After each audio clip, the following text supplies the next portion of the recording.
performanya menurun ini kan ada beberapa faktor ya Mas Mahrub ya. Oke. Tapi kami semua ini kan domainnya antara pelatih dan pemain ya. Kami Ya, sebagai manajemen dalam hal ini saya dan Mas Yoyo dan teman-teman ini hanya mensupport. Jadi ya, memang sejak awal kami memang memacu anak-anak ini untuk punya performa atau kemampuan yang tinggi ya untuk dalam hal ya. sport olahraga. Memang sejak awal di pertama ini sudah kita maintenance ya. Seiring dengan waktu di seri kedua ini kita bisa memaklumi semua ya. Media juga tahu Hmm, semua bahwa eh, PSSI ya dalam hal ini harus mengeluarkan aturan untuk lisensi kepelatihan itu ya, Apro ya. Sementara ya. kita kan setelah perginya Koh Zulkifli itu kan kita kehilangan ya. Akhirnya kan kita memasang Koh Imran sebagai asisten menjadi pelatih.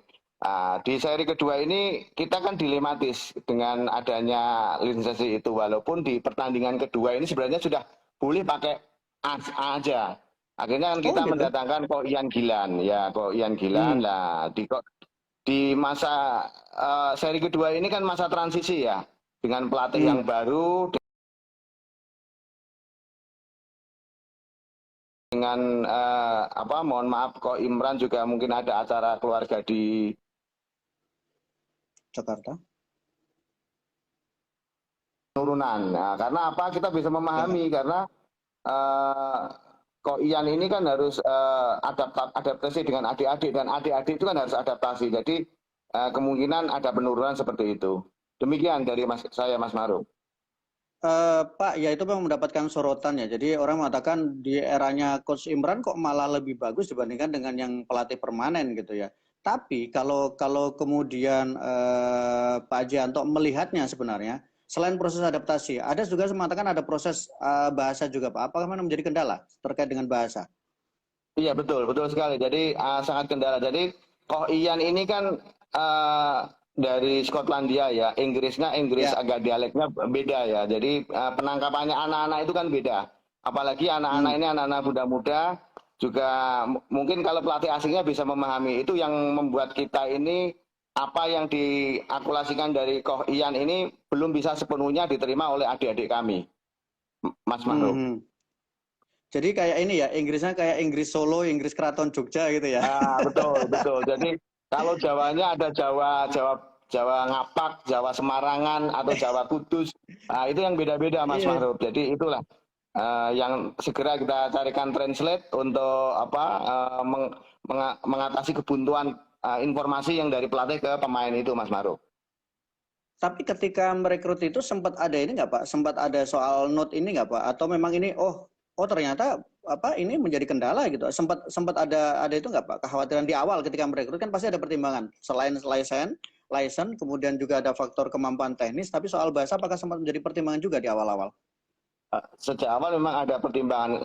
Tujuan utama kita yang merekrut itu kan mengikuti aturan dari PSSI ya, Mas Mahruf. Dari Betul. PSSI itu Ya. harus lisensi Apro ya. Makanya kita Ya. enjoy dengan pelatih asing. Anak-anak Semarang itu enjoy dengan pelatih asing. Memang di dalam manajemen ada sedikit kekhawatiran.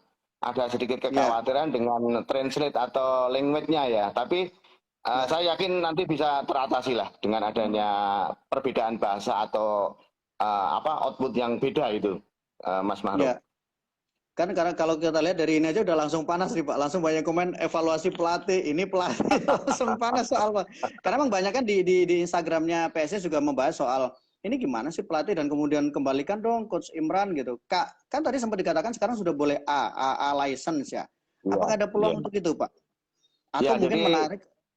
betul. Jadi kami, alhamdulillah, saya juga selalu memonitor Ko Ian. Maaf, Ya, Ko Imran ya ya. kan, alhamdulillah. Ko Imran minggu ini tiba di Semarang. Hmm, Kami perintahkan Mas Wilu untuk berdiskusi, berdialog. Kami memohon sama Mas Ko Imran untuk segera bergabung kepada adik-adik karena adik-adik ini chemistry-nya sudah lengkap dengan Ko Imran. Saya sendiri ya. sebenarnya sejak awal saya sangat menyayangi Ko Imran juga, tapi kami juga belum tahu ada miss apa, tapi yang jelas saya sebagai orang tua di dalam PSSI ini, PSIS ini akan saya rangkul semua, akan kami benahi kekurangan-kekurangan. Harapan kami semoga Ko Imran ini bisa menciptakan chemistry kembali kepada adik-adik supaya di seri 3 ini ekspektasinya lebih tinggi lagi, Mas Maruf.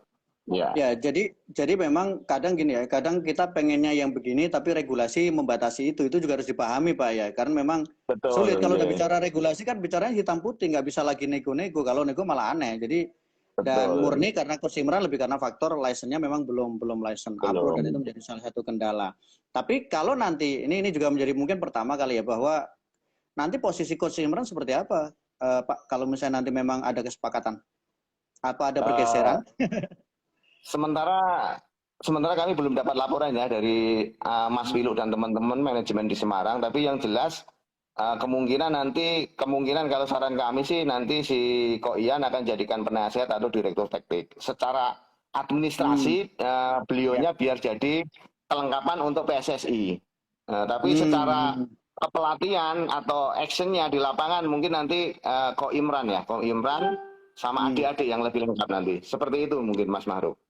Jadi modelnya kayak ini ada direktur teknik, ada kemudian pelatih memang yang teknik itu untuk menyiasati dan memang itu bisa menjadi jalan tengah. Dan ini sebenarnya menjadi bukti komitmen dari Pak Anto ya bahwa PSS adalah prioritas dan tidak main-main kalau kita bicara soal prestasi dan pelatih ya Pak ya. Amin. Terima kasih.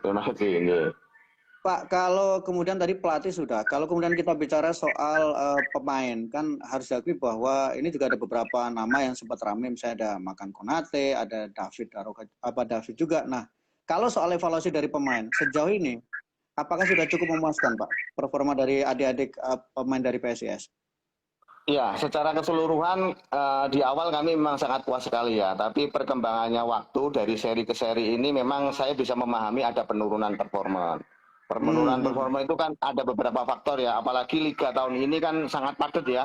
Satu minggu kadang-kadang 2 kali bisa 3 kali. Jadi siapapun yang main pasti akan merasa kecapean ya. Tapi di sini pemain bola ini kan harus profesional ya, karena kami dituntut sama adik-adik atau Panzer Biru sama Snack ini harus bagus. Makanya saya juga sebagai manajemen juga harus mengevaluasi.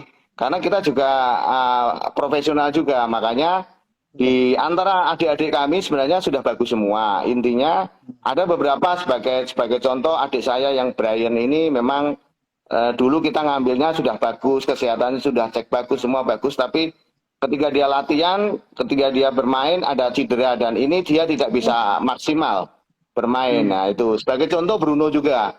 Bruno ini sebenarnya karakternya juga killer juga ya, tapi mengingat suplai bolanya ke depan masih kurang dari gelandang playmaker tengah ini yang membuat jadi bahan baku evaluasi kami sebagai manajemen untuk menentukan langkah-langkah selanjutnya. Karena apa? Saya minta PSIS ini harus dinamis, tidak stagnan, harus berkembang dan harus bisa bersaing dengan klub-klub yang ada di Indonesia. Jadi manajemen bukan kemudian tidak mengamati ya, pasti sudah mengamati lini-lini mana yang dibutuhkan gitu. Iya, betul. Juga, nah, ya Pak, monggo. Betul, jadi kami sangat mengamati. Bahkan saya ini yang paling tegang kalau melihat sepak bola, lihat adik-adik ini. Saya sangat menjiwai sekali, saya mencintai sekali sama Semarang ini. Jadi kalau melihat itu saya yang paling keringetan gerodosen walaupun tidak main. Gregetan juga jadi. Jadi dari itu saya sangat mengevaluasi, mengamati dan mengevaluasi. Lalu saya sampaikan kepada manajemen, dalam hal ini Mas Wilu, untuk disampaikan kepada pelatih mana-mana yang kurang, mana yang lebih untuk segera dievaluasi. Kalau dari laporan sementara Pak, seri 2 kan ini supaya tidak terlambat, karena kan sekarang poinnya jaraknya PSIS di peringkat 4, poin jaraknya dengan Bayangkara di peringkat 1 kan hampir 9 poin ya, artinya bahwa cukup banyak angka yang dikejar. Nah, tambalan pemain di posisi mana yang menurut Pak Haji perlu ditambah Pak? Atau mungkin sudah ada planning terkait dengan itu? Baik, terima kasih Mas Maruf. Jadi untuk kita akan mengamati di seri 3 ini ya. Seri 3 ini kan masih ada 5 pertandingan ya.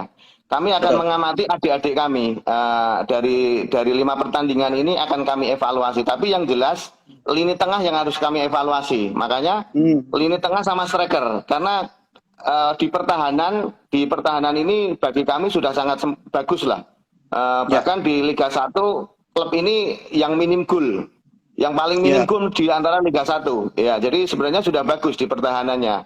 Hanya di lini tengahnya sama lini serangnya yang kurang. Jadi ini yang menjadi PR kami sebagai manajemen untuk merestitusi atau mereformasi ya mana-mana nanti. Tapi yang jelas kami kemarin juga sudah memerintahkan sama Mas Lilo untuk mencari pemain-pemain dari asing untuk diseleksi. Nah, ini nanti juga tapi kami tidak menutup kemungkinan seandainya performanya di seri 3 ini bagus semua dan top the top seperti seri 1 itu akan kami pertahankan. Itu karena ini kan gerak dinamis ya. Saya ingin PSIS ini tetap progresnya dinamis, tidak stagnan. Biar bersaing dengan klub-klub yang lain. Demikian Mas Maruf. Harus lah Pak ya, sebagai tim tradisional kan nggak mungkin kemudian nggak bersaing dengan tetangga-tetangga yang Persib Bandung, Persebaya, Arema, pasti ada persaingan di sana. Pak, tadi sudah agak panas, sekarang kita ini Pak, agak cooling down. Pak, saya membaca beberapa literatur terkait dengan kecintaan Pak Anto kepada PSIS ya. Padahal sudah pindah-pindah Boja, Kendal, Surabaya, tapi kok akhirnya kembali ke PSIS gimana Pak cerita? Apakah memang dari kecil atau ada momen tertentu dengan PSIS Pak? Ada kenangan yang tidak terlupakan dengan PSIS sehingga akhirnya kemudian kembali ke PSIS dan menjadi komisaris? Ya, terima kasih Mas Maruf. Wah, ini pertanyaan yang historis banget ini ya, pertanyaan yang sangat historis bagi kami. Biar nggak tegang terus Pak. Jadi saya ini lahir di Cangkiran ya. Kalau di Semarang dulu di Bukit lah itu, jadi di pinggiran kota Semarang ya dulu di Cangkiran. Saya ini dulu ketika saya masih SMP itu cinta banget sama Semarang, PSIS. Sampai kecintaan saya ini ketika PSIS tahun 88 atau 89 itu final di Senayan itu, kami sampai berangkat ke Jakarta. Wow. Saya harus cari kayu bakar, di kampung saya itu kan banyak kayu bakar itu. Saya harus cari kayu bakar, saya kumpulkan, setelah uang kumpul, saya naik kereta api dari Ancol itu ke Senayan. Dan alhamdulillahnya di sana klub yang saya cintai itu menang dengan Persebaya. Itu yang momen yang terindah bagi saya. Bahkan yang momen yang sangat indah lainnya, saya ini dulu saking cintanya sama PSIS, kalau beli kaos atau jersey itu di Pasar Johar. Yang KW itu, jadi saya pakai, kering pakai itu sampai cintanya saya PSIS. Berjalannya waktu, saya lulus sekolah di SMA di Semarang, lalu saya kuliah di Surabaya, saya usaha di Surabaya.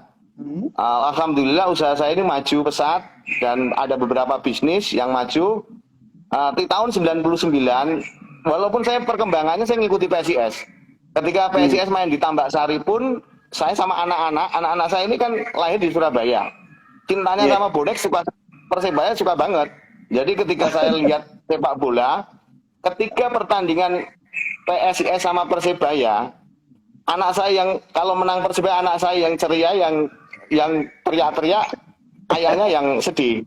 Nah, itu ya, dari itu ya berkembangnya waktu di tahun 99 itu kami melebarkan bisnis di Jawa Tengah. Jadi salah satunya saya bikin rumah sakit, bikin hotel dan banyak peternakan lah di sana. Lalu tiba-tiba saya ini mengamati PSIS ini sejak dulu kok seperti itu.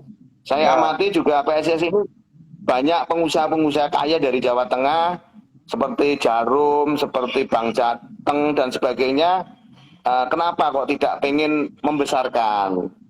Akhirnya ketika saya investasi di Semarang, ada salah satu bank negeri, Bank Mandiri ya saya sebutkan aja, pengen dananya saya itu dimasukkan ke sana. Saya jawab, boleh saya masukkan ke tempatmu, tapi satu syaratnya, tolong temukan saya dengan Mas Yoyo Sukawi. Ada apa Pak? Ya, saya pengen ketemu sama seseorang yang rela berkorban sebanyak-banyak hartanya dijualkan untuk membesarkan bayi. Ini orang yang paling unik, saya ngomongnya gitu. Orang yang paling langka di dunia ini. Karena beliaunya dari politisi, bukan dari orang pengusaha. Ya, saya tolong temukan sama mereka. Akhirnya dimediasikan, saya ketemu. Saya ketemu tidak langsung jatuh cinta lah sama PSIS, nggak jatuh cinta. Saya tanya aja. Saya kan punya rumah sakit yang di Kendal ya, jadi Charlie Hospital. Lalu saya temui lah, akhirnya dijanjikan ketemu di Bandara Ahmad Yani Semarang. Saya ketemu sama Mas Yoyo sama istrinya. Saya hanya tanya aja, Mas, saya pengen membantu Mas Yoyo. Saya pengen sponsorship PSIS. Berapa Mas Yoyo? Mas Yoyo waktu itu sekian Pak, sekian miliar Pak Anto. Saya tidak menawar, tidak apa, udah saya bayar. Langsung saya setujui, saya bayar. Iya. Lalu saya pulang ke Surabaya, saya ditanya istri, ya sudah ketemu sama Mas Yoyo, sudah berapa sekian miliar mah? Lu nggak ditawar? Enggak. Kenapa mah? Kenapa ya? Aku nggak tega. Aku nggak tega. Aku sangat sayang sama PSIS. Jadi aku nggak tega. Biarkanlah untuk modal PSIS untuk mengarungi liga. Nah, setelah itu PSIS mengarungi liga. Adanya jersey Charlie Hospital ini, alhamdulillah liga itu berjalan bagus. PSIS itu 3 pertandingan 2 kali menang. Salah satunya sama Persela Lamongan. Ini yang membuat semangat saya, waduh, mungkin saya dijodohkan untuk membesarkan PSIS. Makanya setelah inten ketemu sama Mas Yoyo ini di Piala Menpora, sudahlah saya kasih bonus, saya kasih ini. Udahlah, saya rasa di Semarang ini belum ada orang-orang yang care atau yang cinta banget sama PSIS. Makanya udahlah, saya memberanikan diri bergabung untuk membeli saham di PSIS untuk membesarkan. Ya sekarang ini mulai saya besarkan. Seperti itu Mas Aruk, Mas Maruk. Memang PSIS itu nggak bisa jauh dari huruf O ya Pak ya. Pertama adalah Yoyo Mardio, Yoyo Sukawi, sekarang Anto. Nggak bisa jauh dari O. Pak, kalau diceritakan itu kan saya menduga yang paling sedih pasti putranya Bapak ya. Kenapa harus ke PSIS gitu? Rival makin sengit berarti.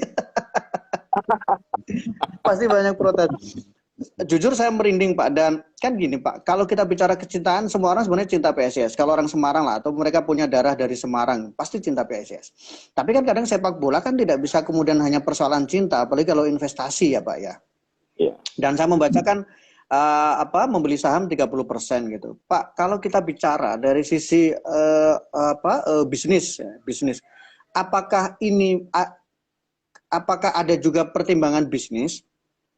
Jadi gini, bukan bisnis dari bisnis yang di luar sepak bola, tapi apakah memang Pak Anto kemudian melihat bahwa sepak bola itu sebenarnya bisa digarap loh untuk menjadi sebuah industri tersendiri, bukan kemudian olahraga yang hanya menyedot uang tapi tidak menghasilkan uang gitu. Pak Anto melihat ada peluang ini nggak sih Pak sebenarnya Pak?